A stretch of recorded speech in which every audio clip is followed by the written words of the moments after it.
Ladies and gentlemen, MrCropper here, continuing with a critique of Stephen Hicks explaining postmodernism by Cuck philosophy.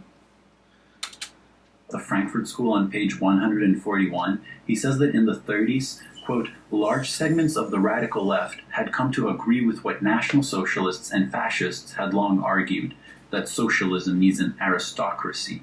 Socialism must be for the people, but it cannot be by the people. That's because every time the people were given the opportunity, they never chose socialism. It happened again and again and again. It even happened in Russia during the revolution. Whole villages rebelled and fought off the Russians, fought off the Bolsheviks, and they had to slaughter them with the army. Whole regions fought against them.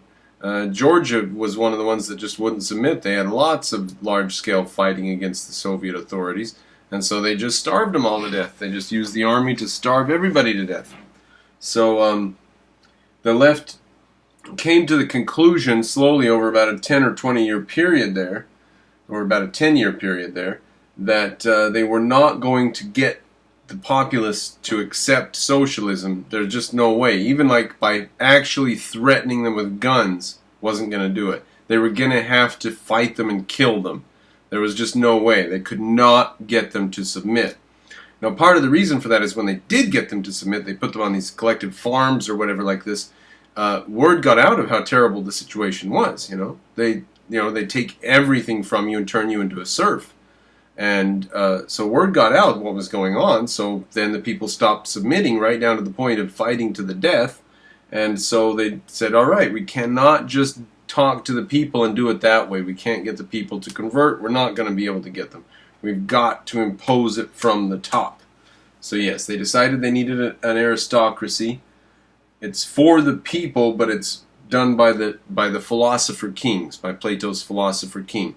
Selfless people who are just doing what the proletariat, just they've given up their own life in order to help the proletariat all live better. That's Lenin and Trotsky. People must be told what they need and how to get it. Yeah. Preposterous. Again, that's Lenin and Trotsky. What do you mean that's preposterous? That's exactly what happened. That's exactly the narrative.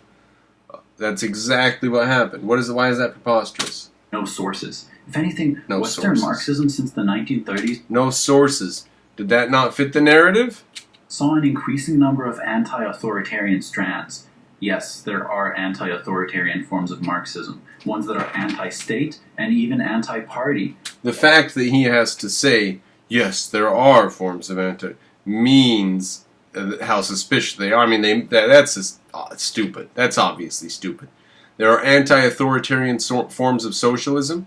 No, there are thinkers who said, I want socialism but without an authoritarian state, but that doesn't mean anything. They were just stupid thinkers. And the fact that you have to state it that way, that there were, as though it'll come as a shock or a surprise or an epiphany to your audience thinks that every single socialist thinker was in favor of authoritarianism. Now, why would they think that? Is it because they associate authoritarianism and socialism?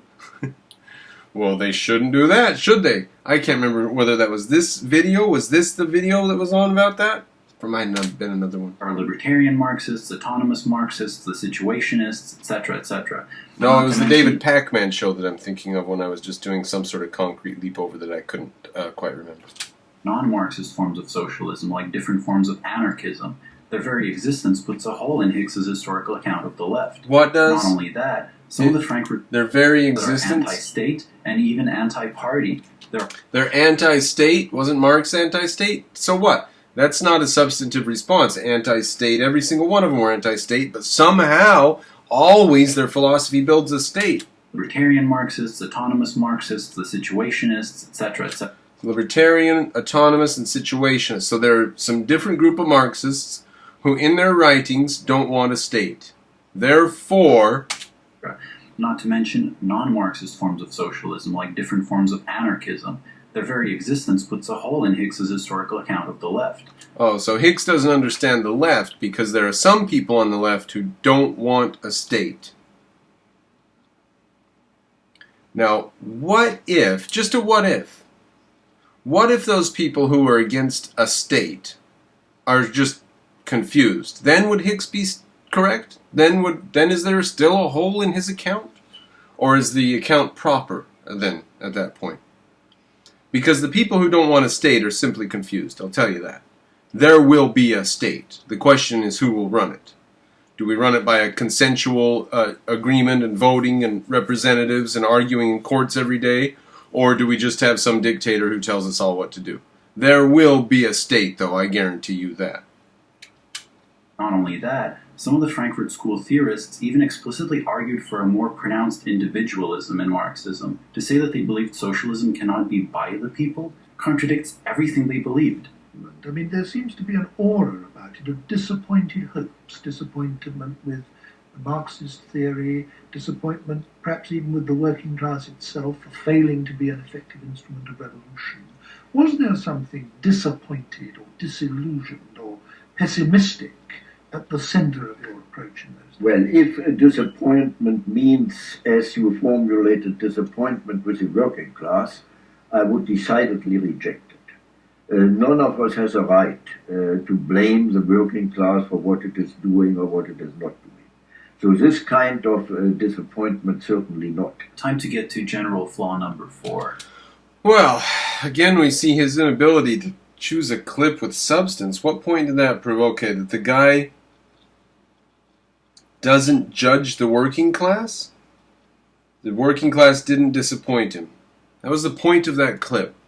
What did that prove to what he said before? You know what? Do I dare? Do I dare take the time on it? I don't want to. Before he was going over... So what did he... Alright, that clip was not substantive, buddy. Why do you put a clip in that's not substantive? Well, you can't do a substantive clip, can you?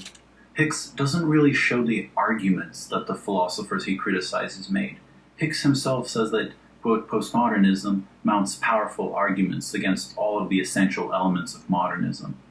Well, if there are powerful arguments, why not talk about them? Reading Hicks, you get the impression that postmodern arguments amounted to everything is subjective, reason doesn't matter. I think he did talk about them earlier, like that list of 5 things was, yeah.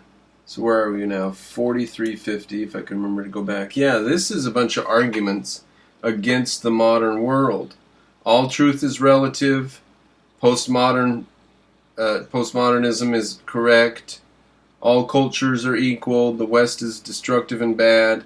Values are subjective. Sexism and racism are evil. Technology. This is a whole list. This is a whole list. Where were we? 4350? That's a whole list back there that he gave us. Quote, postmodernism mounts powerful arguments against all of the essential elements of modernism. Yeah, those are... What do we mean by powerful? If they're backed by a bunch of nonsense, they're convincing to uneducated people. If we can define that as powerful, then yes, they're powerful. Uneducated people who don't know any better, and you give them these false narratives with a few concretes to back it up, then you can fool them. So they are powerful arguments against all the essential elements of modernism. It's true. So... Well, if there are powerful arguments, why not talk about them? He gave you a list of them. You get the impression that postmodern arguments amounted to everything is subjective, reason doesn't matter, so only our feelings matter. Yeah, that's postmodernism. Everything's subjective, reason doesn't matter, only our feelings matter. So it's my feelings or your feelings. I'm black, or I'm white, or I'm Chinese, or I'm a cripple, or I'm an immigrant, or I'm a Muslim. Yeah, it's all about your class, your group, your group identity, not individualism. Yeah, really isn't very powerful at all. Not to mention something that no one ever said. You know, Richard Rorty didn't... People say it all day, all around us. It's in the newspapers, it's on the TVs, it's the only thing people say. It's the only thing people say, and he's never heard it, ever.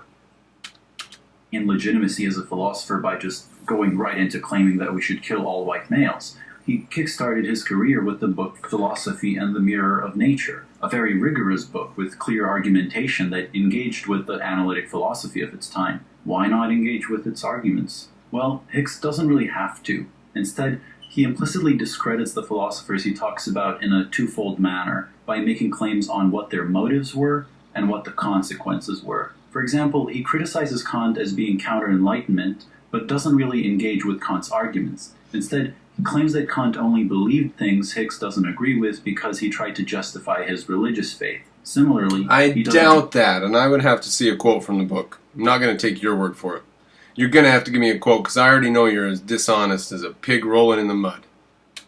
With arguments from postmodern philosophers, but simply claims that they only held the views that they did to justify their politics. Then, he makes claims about the consequences of their views. On page 133, he bafflingly claims that because people in early 20th century Germany were raised on the teachings of Kant, Hegel, Marx, and Nietzsche, Kant, Hegel, Marx, and Nietzsche led to the Nazis.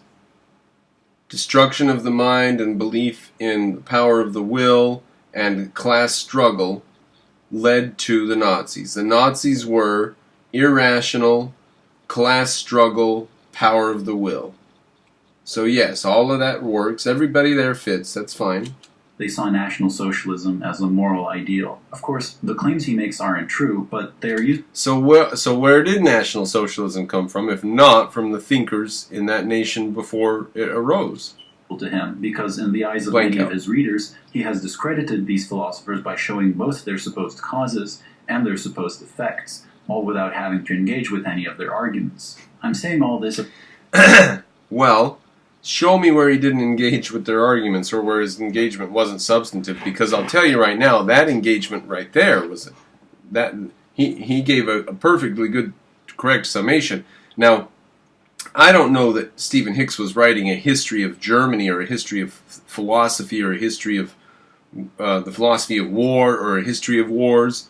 I think he was writing about postmodernism, right?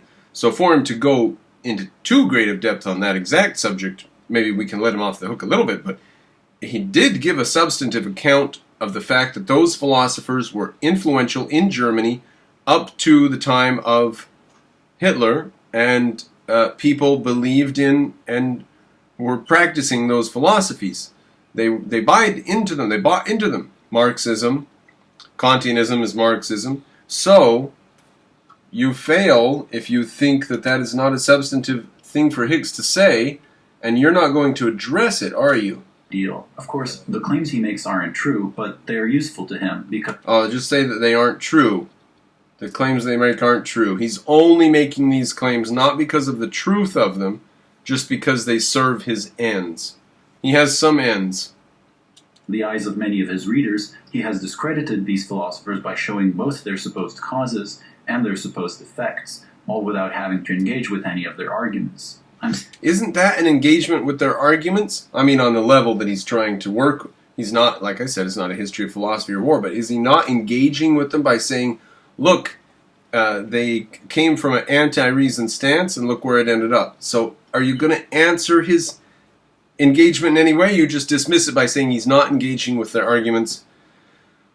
Okay, so you're not going to say anything about how any of them wouldn't possibly lead to Nazism. Of course not, of course not. I don't expect him to say that. But if he were going to disprove Hicks and do a good job of it, he would at least give a few sentences and say, Nazism was of such a nature, and Marx and Kant were of such a nature, so they couldn't go. That's what I would do anyway if I were trying to do what he's doing.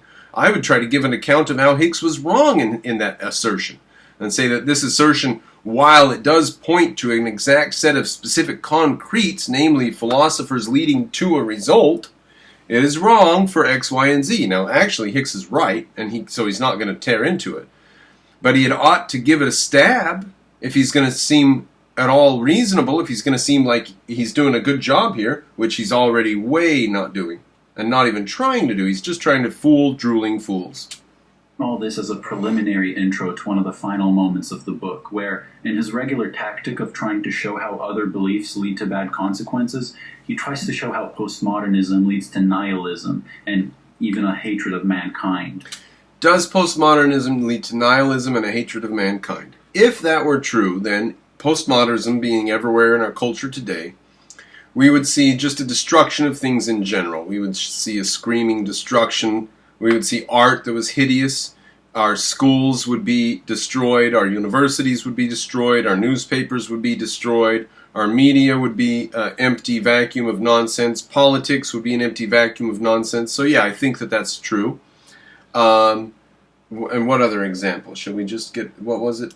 So, with any of their arguments. I'm saying all this as a preliminary intro to one of the final moments of the book, where, in his regular tactic of trying to show how other beliefs lead to bad consequences, he tries to show how postmodernism leads to nihilism and even a hatred of mankind. Does it lead to a hatred of mankind? Would you say that the fevered pitch against marriage, in favor of abortion, and in favor of sexual surgery to transform human beings as though they had no nature when they were born, would you say that that's a hatred of the nature of man?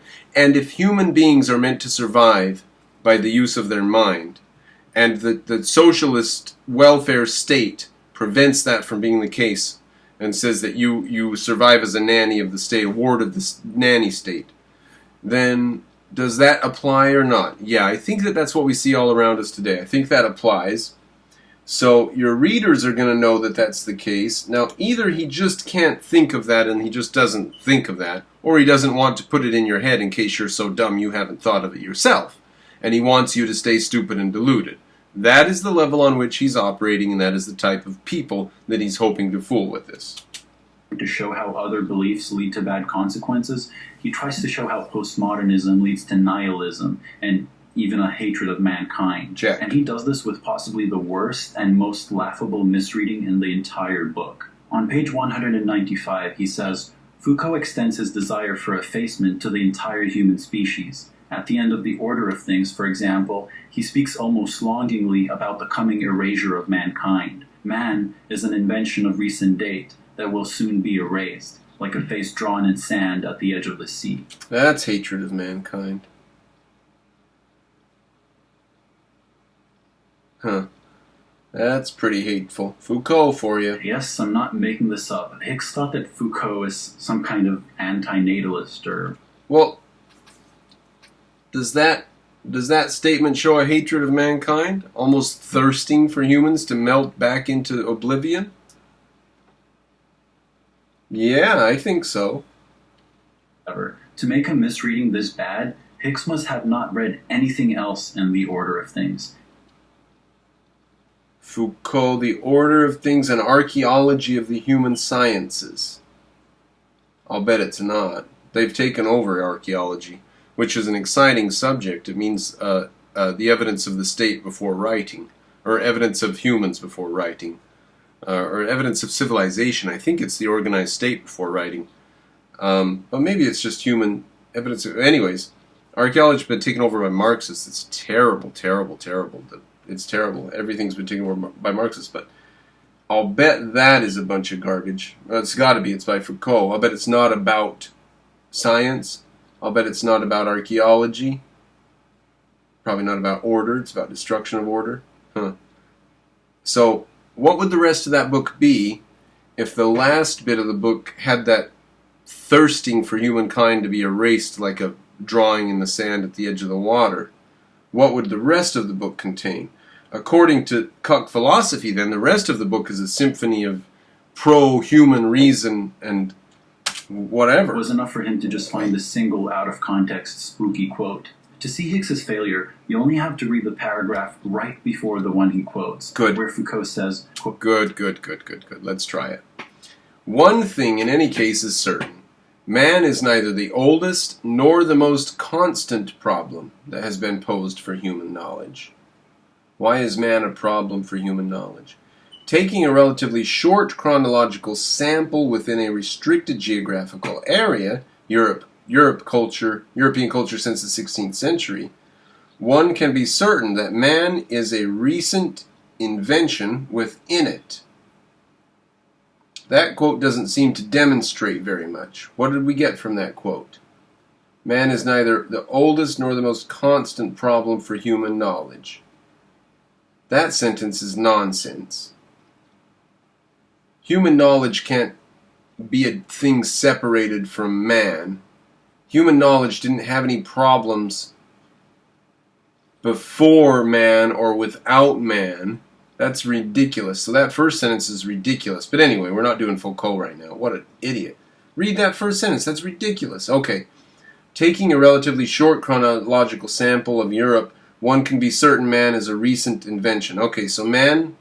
So the first sentence is garbage. Word salad, garbage. Where human knowledge has to occur before or outside of man for that sentence to make any sense. So that sentence doesn't make sense. But the second sentence simply says that human beings are recent. So what does this prove? One thing in any case is certain. Man is neither the oldest nor the most constant problem that has been posed for human knowledge. Taking a relatively short chronological sample within a restricted geographical area, European culture since the 16th century, one can be certain that man is a recent invention within it. Here, Foucault is very clearly distinguishing between humans, that is, the human species, and man, that is, the concept. Is that what you got out of that sentence? I was trying to get something out of that sentence. But this is not clarifying anything. He's making a distinction between human and man. So he's not talking about the species, he's talking about a concept in that sentence. Alright, let's go back and check it then. So we're not talking about the species. Oh, this is the garbage sentence. Alright, one thing in any case is certain. The concept of man, not the species, the concept of man is neither the oldest nor the most constant problem that has been posed for human knowledge. Alright, maybe that'll help it, save it. Alright. So the concept of man, then he didn't make his sentence very clear. It should have been in quotes, man, because it's referring to man the way it is there. So he just didn't write his sentence clear. If that's the case, why does Cuck philosophy interpret it that way? He hasn't done his sentence clearly then. So the concept of man is not the oldest problem for human knowledge, nor is it the most constant problem for human knowledge. The concept of man. Now, why is it a problem at all? Human beings are recent. What does that say? Boy, these guys can't string a thought together. There's garbage thought, and then humans are recent. And then the next thought was, he can't wait till humans are erased like a line in the sand. Foucault is garbage. You take his book and you get these three European culture since paragraphs? The 16th century, one can be certain that man is a recent invention within it.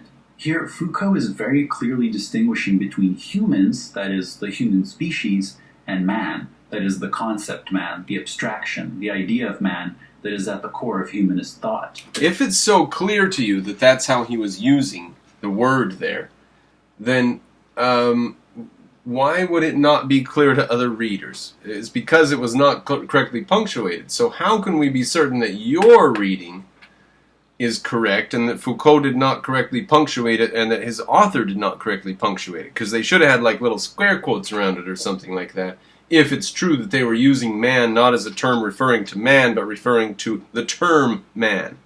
So I think your interpretation here is just almost as garbage as Foucault. Obviously not the human species that he talks about being effaced, but a certain conception. Because if it was the human species in that sentence, the sentence would have made no sense at all, right? We tried it that way. But then we tried it with man as a concept, but there's no indication that that's how he was using it. The way he did the sentence, he was using it like this, not like that. That wouldn't even save it from being meaningless, as we saw. What man is. Then, as further proof of postmodern nihilism, he quotes Derrida, where he talks about, quote, a birth in the offing, only under the species of the non-species, in the formless, mute, infant, and terrifying. A birth in the offing, only under the species of the non-species. Now, what is the species of the non-species?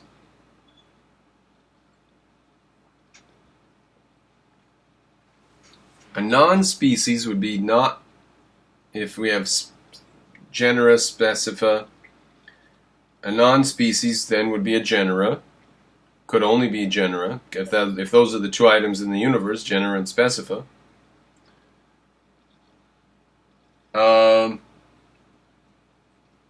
The species of anything that is not a species, so the species of genera, the formless, mute, infant, and terrifying form of monstrosity, a birth in the offing, only under... Okay.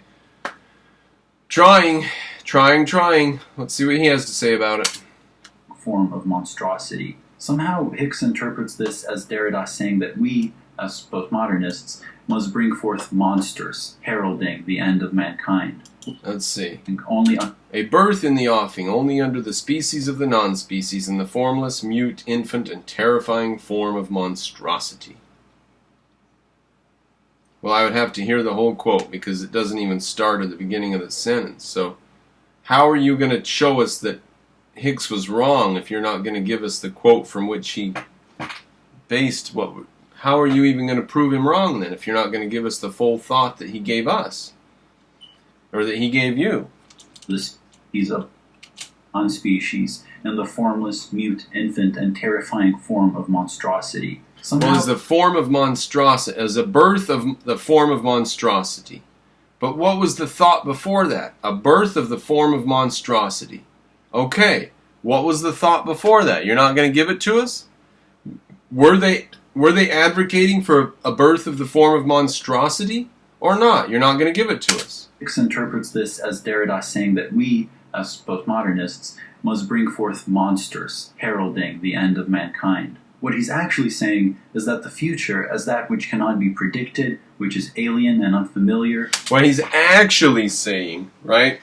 We can't use reason, we can't use logic, we can't interpret these philosophers for ourselves. We have to accept the philosophers on their own grounds. However, Hicks is wrong about his interpretation. Actually, Derrida was saying this, or Foucault, whoever we're doing right now.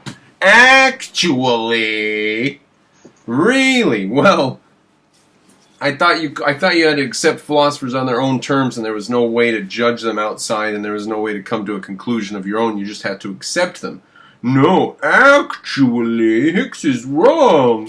Not yet conceptualized, is always in a certain sense monstrous. This isn't an imperative to bring forth monsters. It's a descriptive claim about the nature of the future, the alien, the unfamiliar. Both of these ideas, to an extent, date back to nihilism's greatest critic. So Foucault has said that we need to create monsters in the future. And he says, no, Foucault's just saying that the future is going to have some monsters, that's all. His idea of the overcoming of man, and the idea of life as that which must always surpass itself. So, I have read through this entire book, a book which certain Jordan Peterson fans claimed was a better version of Peterson's criticism, and in some ways it's worse. Peterson misrepresents Derrida and Foucault, sure, but at least he doesn't try to misrepresent most of Western philosophical history before them. It's full of misreadings, technical problems, misrepresentations, misattributed quotes. Alright, well you're going to have to give us a few examples, because I've just gone through your whole stupid goddamn video, and you didn't give any examples of any of those. We just went through it all, you stupid cuck. Confusions, historical caricatures, and straight up slander. Once you take all those away, there's barely anything left. And slander. If we took slander out of your video, there would be nothing. And by the way, you never showed any instance of slander in Hicks. Not a single one. Not even one you tried to say so was. Lacks basic academic standards. What's amazing about this book is that while claiming to be an explanation of postmodernism, not only is it actually a rough polemical attack on postmodernism, it's also an argument for an extremely specific and narrow view of which philosophers are pro-reason and rational. The view is so narrow that you'd think most people wouldn't agree with it. However, most people reading this book are people who are not well versed in philosophy and do not even notice what is being done. He knows that much about reality. That the people reading this book aren't intelligent. They don't know philosophy. Really? You're sure about that? Maybe they know more about philosophy than you. How would you be able to judge such a thing, though? Right? How would you even be able to judge such a thing, huh? This video on The Moral Landscape by Sam Harris, I said that I had never read a philosophical book that messy. Well, this one might have actually surpassed it. At least while Sam Harris doesn't... Well, I wonder what a clean, orderly book would be for him. I wonder if Heidegger or Foucault... I wonder what's clean and orderly philosophically. If Sam Harris and Stephen Hicks are a mess, what is a clean, orderly philosophical work? The fact that he's unfamiliar with the history of philosophy, Hicks acts like an expert on it, only to then provide us with a series of misrepresentations. Unfamiliar with the history of philosophy. I did not see a single misunderstanding or misrepresentation in any of the quotes you brought forth. So if you had any misrepresentations or misunderstandings, you should have put them before you said something like that. You know, if you want to criticize postmodernism for being too polemical, ideologically motivated, and lacking academic standards, that's fine, and I'm sure you'll find lots of targets to critique. But don't do it using a book that's polemical, ideologically motivated, and lacking academic standards. Hicks wasn't even able to... So it's polemical, it's ideologically motivated, and it doesn't fit in with academia, which is a mess. Nobody has respect for academia. It's political, it's polemical, ideologically motivated. So he wants it to be non-ideologically motivated. So just a work unrelated to human values, and polemical. He wants it to be what? Instead of attacking your enemy, he probably wants it to be a dialogue with your enemy. So a valueless dialogue is what he would say would be a good thing, because this is not a valueless dialogue. This is a value attack, or a value defense against an attack. So he wants a valueless dialogue, I guess, huh? Publish the book academically, and this is why it is either not known or not taken seriously among academics. Academics don't take Ayn Rand seriously. Academics are too busy taking postmodernism seriously. Why would they review a book like this? Why would they contribute to a book like this? Why would they do anything but try to stop and destroy a book like this? Of course he couldn't get it in or through academia. Academia is not a serious group right now. So any group, any work that's serious has to be done outside academia at this point, and for like the last 50 years. So, so you're just preaching to the wall or something, buddy. People read it in the first place is either because they are followers of Rand, like Hicks is, or because of certain public figures who recommended it. As Marcus Verhage of the Mises Institute correctly says in his review, students with little knowledge of modern philosophy... You see that? He said certain public figures. He didn't even want to repeat the fact that Jordan Peterson recommends it. Didn't even want to say the words again. Students with little knowledge of modern philosophy, who are likely to be swayed by Hicks' readings of key modern figures, are decidedly not a proper audience for this work. So first, before you read Hicks, first, boys and girls, go get indoctrinated with modern philosophy so you can't think for yourself. And once your idea of reason is destroyed and smeared all over the place, then you can pick up Hicks, and when you can't think for yourself anymore, and no argument can get into your brain because you can't connect two thoughts together, then you're an appropriate audience for Hicks. Likely to be swayed by Hicks's readings of key modern figures are decidedly not a proper audience for this work. However, those are precisely the people who read this work, and this is why it's so sad. They're taking his word for it and adopting distortion. Why would people read the work who already believe postmodernism is the thing and the way, and couldn't even get past page 1 because he makes claims that they think, you can't make a claim like that, you can't make an objective claim. What key modern figures argued for. See, people who are already well-versed in philosophy will either easily see the flaws in Hicks's account or find his account too superficial to be valuable. Well, we would have to have somebody do a critique of it in order to do that, wouldn't we? And nobody's done one. I did find Cuck Philosophy did a garbage screed where he went through and did a bunch of fallacies and said nothing substantive. But since nobody can read it and do a critique of any kind, that's just not the case, is it? It's just not going to happen. So, the video's getting long. We've only got a couple minutes left, and he's in the wind down. He's just saying garbage now. I doubt there's anything else substantive I need to answer, and I need to stop this video before it gets too long and erases itself. So, thank you for joining me, ladies and gentlemen. Stephen Hicks, Kudos, excellent book, love it. And Cuck philosophy, you're a stupid moron. Are you kidding me? Can you be any dumber? Is your audience dumber than you? They must be. Very disappointing, sir. Oh, if you appreciate what I do, patronize me. I do this because I'm trying to make money, and I won't keep doing it like a madman, spending all my time doing this. 10, 20, 30, 40 hours a week. I'm not going to keep doing this if I'm not making money. So if you like it, you want me to continue doing it, then patronize me, support me. I'm going to be doing interviews. I'll debate. I'm going to travel to debate if that even comes a thing. These are all options, but I need Patreon support.